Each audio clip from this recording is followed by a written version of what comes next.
Can't see it. There we go. Mark from SnowOnly.com here.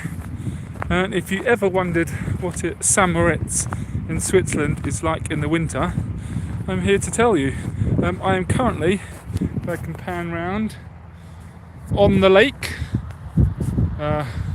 proven by the water over there. I'm on the lake at St Moritz. Just to give you a bit of a view of the town. The town is pretty much up here. You can see as you kind of follow my finger around. A bit of skiing up the top that you can see. Nice bluebird day.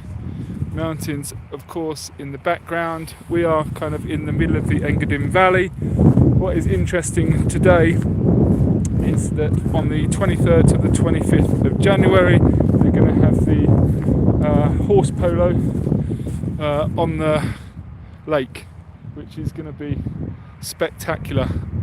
So they're just setting up for the horse polo on the lake,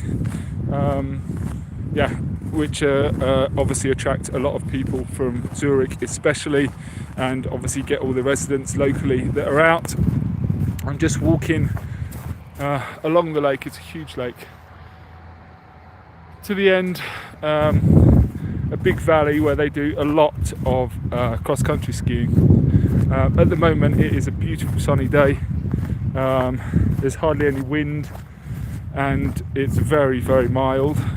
They had a little bit of snow 2 days ago, not a lot though, but it would probably be quite nice on the upper slopes where it's probably nice and cold. I suspect it's around -2. Just give you a little bit of detail on the real estate perspective. Speaking to a lot of local people here, very, very difficult at the moment to find property that is kind of where people want it to be, essentially.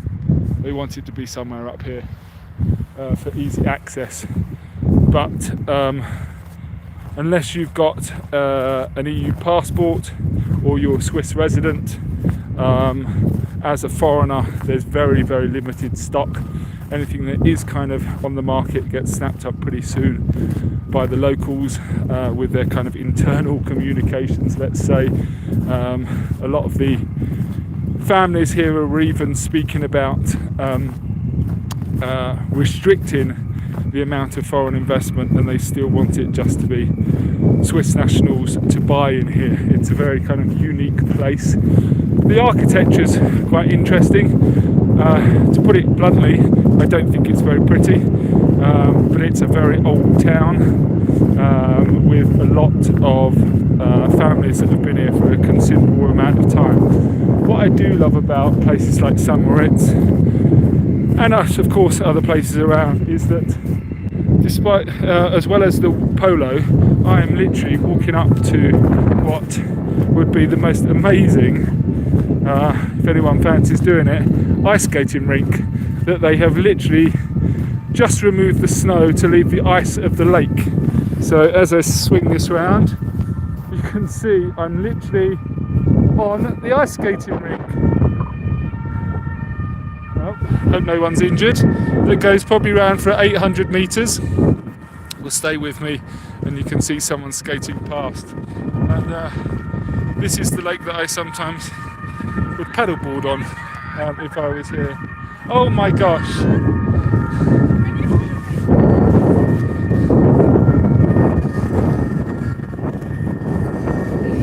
you go, a few people that are skating past. I know them, I'm aware of them. Anyway, that is St Moritz, as you can see, all the way round. Super, super nice. A lovely day. So if you're coming to St Moritz and to be part of the valley, there's plenty going on.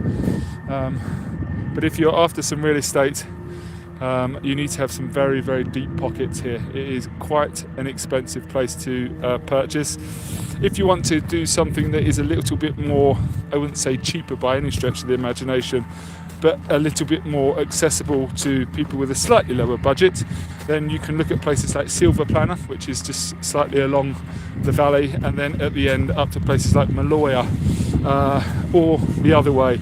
But in all honesty, still rare to kind of find property because a lot of it is kind of taken up.